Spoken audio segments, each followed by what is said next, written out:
And this is our first boss of the game. Tiny the Tiger makes a return from the second game. And this time the way you fight him is different. Basically, he's going to be jumping at us, and then when he stomps on the ground like that, then that's your chance to hit him. And then what he's going to do here is he's going to send out a bunch of lions. They're going to be coming at us. You got to dodge them. But what you can do here is you can actually stand right here on the top left corner, and you will never get hit by any of the lions. And then when you're doing that, then the audience actually throws cheese at us because, well, we're quite literally cheesing the fight. If you want to make this fight really easy, then just go ahead and do this here. It takes no effort. The lions are not going to hit you. Or what you can do is just stand in one spot and then just hit the lions that way too. But you can just easily do this, and the lions are just never going to hit you. And the lions will just continue throwing cheese at us because we're quite literally cheesing the fight. And then you just repeat the process here. Wait until he pokes the spear on the ground, and then that is it. That is the fight, and then whenever you defeat a boss fight, then you get a new power-up that is new to Crash Bandicoot Warp, and that is the Supercharged Body Slam. It is basically a stronger body slam move that allows you to slam in large radiuses, which allows you to break large groups of boxes. It's really not all that. Well done, children. By defeating Tiny, you have unlocked the gate to the next time travel area. Go back to the center of this time twister and save your progress if you wish. From there, you will see that the gate to the second time travel area is now open.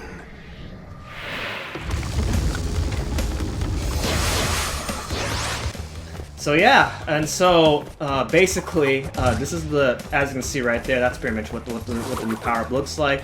So whenever you complete a warp, then you get progressively new abilities, and then also additionally, a new warp opens, which means we now have another set of 5 levels to do. Okay, so before we move on to the next warp, there is something really cool I want to show off. So in the center of the time twister machine, you can actually access the basement, and the basement has 5 extra levels. And these aren't just any levels, because as you can see, whenever you check out a level, as you can see, there is a relic requirement for these levels. So every 5 relics of any kind, you can even get sapphire relics in order to do any of these levels, then yeah, you have to access these levels via relics. And that is why relics are important for this game, and why I'm going for them in this playthrough. So let's go ahead and get started with the first level. Why must you continue to be a thorn in our side? Who? What? Where was I? Oh, Tiny was a good fellow. He hated everyone and everything, but a good heart nonetheless. Please be more reasonable with my minions next time. Alright, so we're going to start off with the first basement level, which is Ski Crazed, and that is by having 5 relics of any kind. It can either be gold, sapphire, or platinum relics. So you can get away with sapphire relics in order to do these levels, but if you want the good ending in this game, then you want to get gold relics anyway. And these levels are typically harder than your average levels that you're required to do in order to go through the game. And yeah, so in this case, this is pretty much a really difficult ski level, and I'm making it even harder. As you can see, I'm actually grabbing the relic clock. Now, you might think that, why is the relic clock here on the first visit, and I haven't even beaten the level? And that's because these levels are completely optional. You do not need to do these levels at all in order to go through the game. There is no crystal, which means that right off the bat, the relic clock is available. And so, if you're really good, you can actually pair the relic challenge with the gem. That way you can do this level in one single visit without having to double dip and go revisit the level. There is no chance that I am doing that. As you can see, like right now, I would already have failed getting the gold criteria for this relic challenge, but the reason I'm doing this is because there's a really cool strategy that I'm attempting to pull off. This also means I have to do this whole first try, because relic challenges actually have no checkpoints. And ordinarily, when you're doing this level, ordinarily, there would be checkpoints, but because I'm doing the relic challenge, there is no checkpoints, so I have to do this whole first try, and this level's already really difficult. So, I'm trying my best here. I'm just getting all the boxes. And you can get the gems while doing the relic challenge. But you cannot get a crystal at the same time doing the relic challenge. So, for all the required levels that you have to do, you have to do them at least 2 times if you want to get the maximum percentage of those levels. So, oh, that one was a very. You can actually grab both those boxes if you jump from that ramp at a very precise angle, but I didn't get it. That's okay. Hopefully, we'll do it again when we do this level again. We'll see. Jump up, grab, hit that nitro detonator, which will break all the boxes. Ooh, I got hit there. That's okay, because I still have the second mask. So then we just gotta go ahead and precisely go right in between those bombs. Okay, very good. That one, that's really scary. It's really scary trying to go in between bombs like that because the controls are very sensitive on these ski levels. Okay, there we go. And so then once you get all the boxes, go ahead and grab the gem, and then when you do a relic challenge, there's actually a reset button right here. So what you can do is you can actually hit restart, you die, and then you're set right back in the beginning of the level, and then now we are actually going to do the relic challenge. And actually, you keep the box, or you keep the box gem, as you can see right there. So by doing this really cool strategy that I learned very recently, then it skips having to revisit the level. But of course, that requires you to be very confident that you'll do this level first try. So you have to be very good at this level in order to make the strategy to be worth it. Otherwise, if you feel like you're going to struggle a lot in this level, then best to double dip in this level. And there's nothing wrong with that. It's just a little bit it's slightly less efficient. Okay, so then we go ahead and do this level as fast as we can. So basically, yeah, I'm doing this level in normal speed, and I'll be doing that for basically a lot of these optional levels.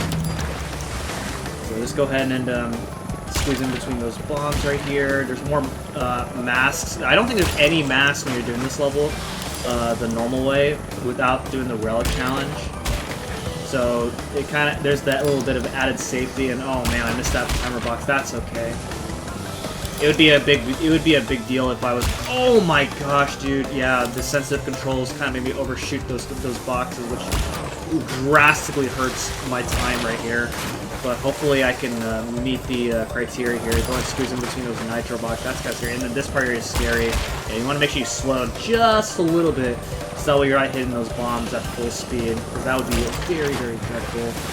All right, so go ahead and keep on going. And you can see like how many yellow boxes I am hitting all in a row, and you can kind of see like how long the timer is stopping, just because of how many yellow boxes I am breaking at a time. Oh man, look at that! I just hit both those boxes that time at just the right angle. And you go ahead and just repeat. Oh, I missed that one. That's okay. So we're close to the end here. Go ahead and break that. I'm gonna skip that ramp because that ramp is actually slower. And then just go ahead and break these, and then when we make it to the end, and we actually have to make it to the end. Oh my gosh, dude, these controllers are so sensitive. But did we get it? We got it! Oh my gosh! Yes! Alright, so that's our first basement level, and we can't do the other basement levels right now because we need enough relics in order to do that. We only have 6 relics now. So we'll be back to the basement later in order to access those levels next.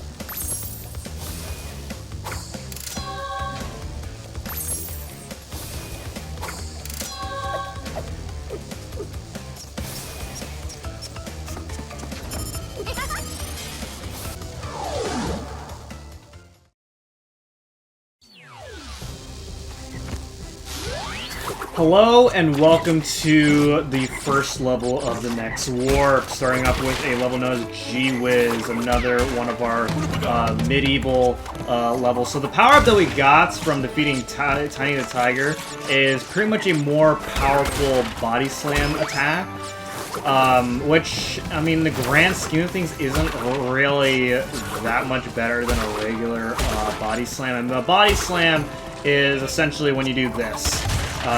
For Coco, it's a ground pound move, but for Crash, it is a body slam move. So yeah. So as we get further, the game is going to get progressively challenging, and well, that's pretty much what you expect in a game like this. It's very hard. So we have in this level these sword guys that spin their swords around, and you can hit them when they're not spinning. And then we also have these wizard guys and you can also hit them too, just like that. You can slide into these goat enemies as well. And then we just keep on going. Oh, also, you can actually take advantage and walk on some of the sides here in order to avoid if you don't feel like crossing like a gap or something like that, you can actually use the boundaries. And but the collision of the boundaries is kind of wonky sometimes. And well, the collision is better in the PC version, where the PC version actually runs on full 60 frames per second. So the frame rate does depend on how good the collision is. It's so weird. This game is weird. Alright, so here we are to another bonus game. Another bonus challenge. So here we go. Okay, so I like to rack up on some lines. Whenever you hit these multiple crates, then you can get a bunch of wumpa fruit from them. If you just spin them, then it breaks them in one hit, which is quicker. But you also miss on some of the wumpa fruit, which potentially means you miss on some of the lines. And lives are really good. Whether or not you think it's worth it, well, it's up to you. I like getting lives, so I'm gonna try and get as many wumpa fruit as I can. Obviously, the game caps at 99 lives. And will we get to 99 lives? Well, I don't know. But we just got a lot of wumpa fruit from that bonus game there. So we'll just keep on going. Dodge some of those guys right there. More frogs, more goats. Oh, jeez. Kill him. Break that. So those green boxes are nitro boxes, and usually in most levels, you can actually there's a nitro detonator that you can hit in order to break all the nitro boxes, which is important in order to break all the boxes.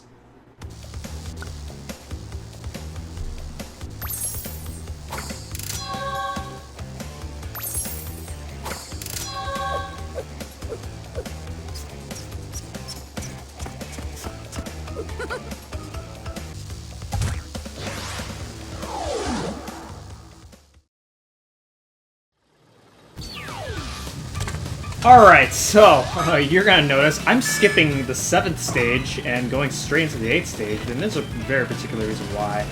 So for now, welcome to Hog Ride, the first motorcycle level. I hate these levels. These are probably my least favorite levels in the entire game, and there's a few of these that we gotta do. So basically, in these levels, the objective is you need to win first place against all these other drivers.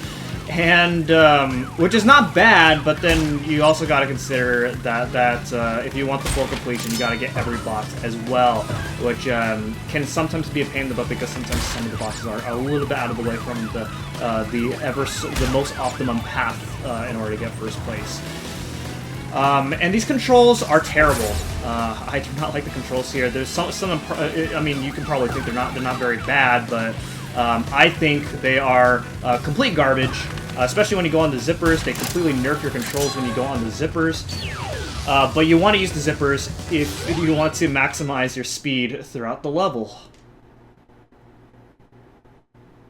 So that was the first motorcycle level. It wasn't that bad, but some of the later ones, they get very, very rough. They're longer and the courses get harder.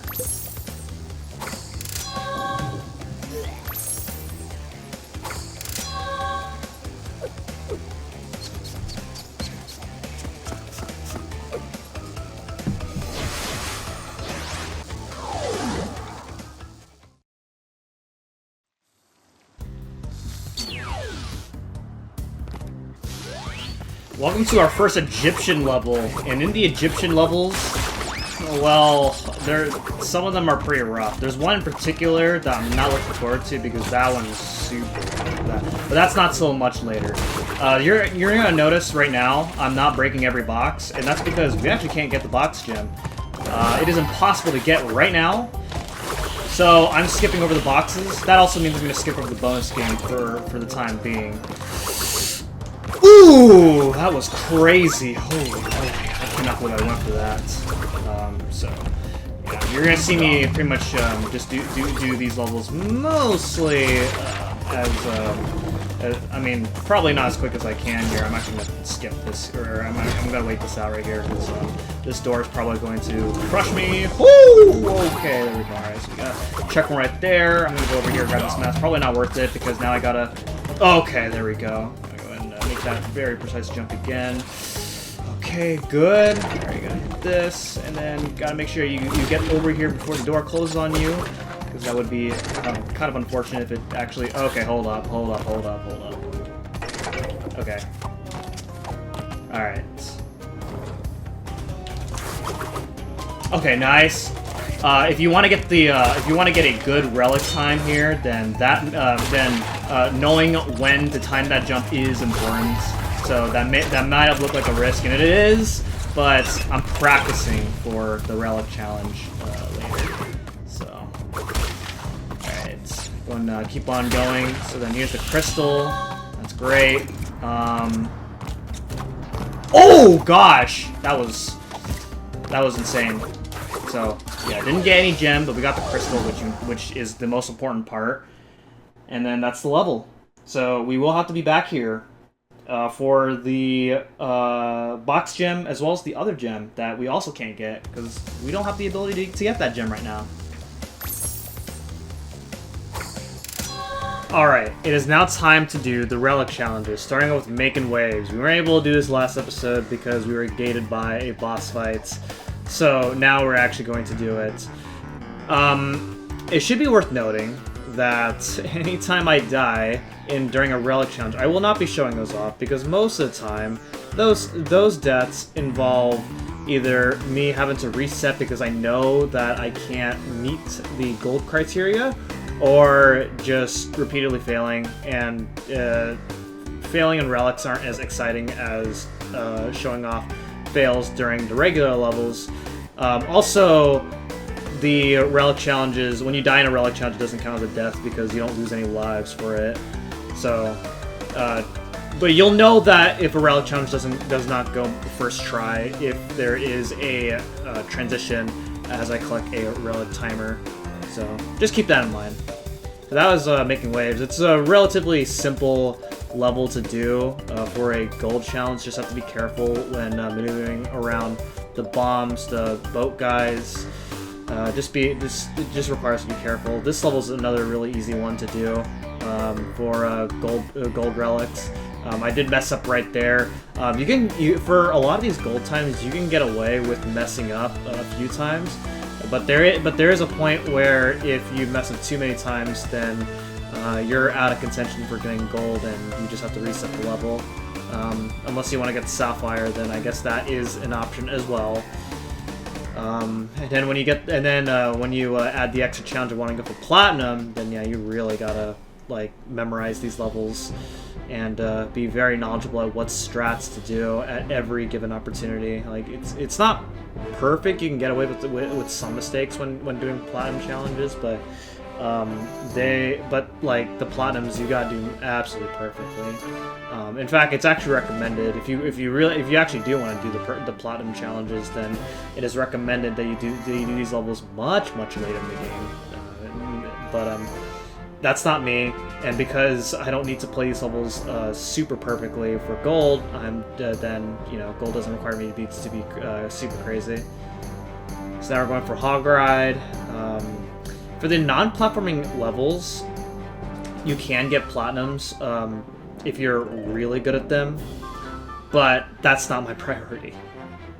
Interestingly enough, for the motorcycle challenge, for the motorcycle levels, is while you do have to get first place in order to get the crystal, you don't need to get first place in order to get the relics. You just need to be able to make it to the finish line within a certain time in order to get the relic that you want.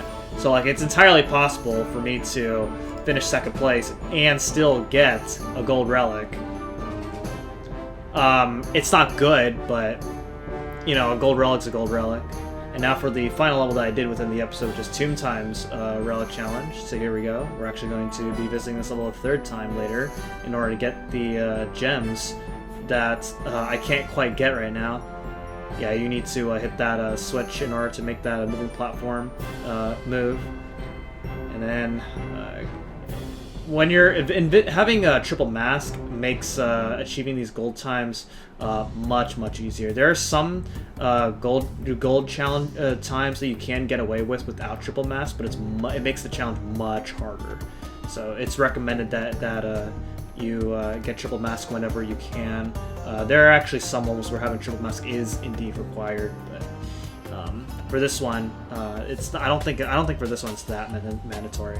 But yeah, so that's all the relics for all the levels that I did within this episode. And so with that is going to be it for this episode of Crash Bandicoot Warped, and I will see you guys in the next episode.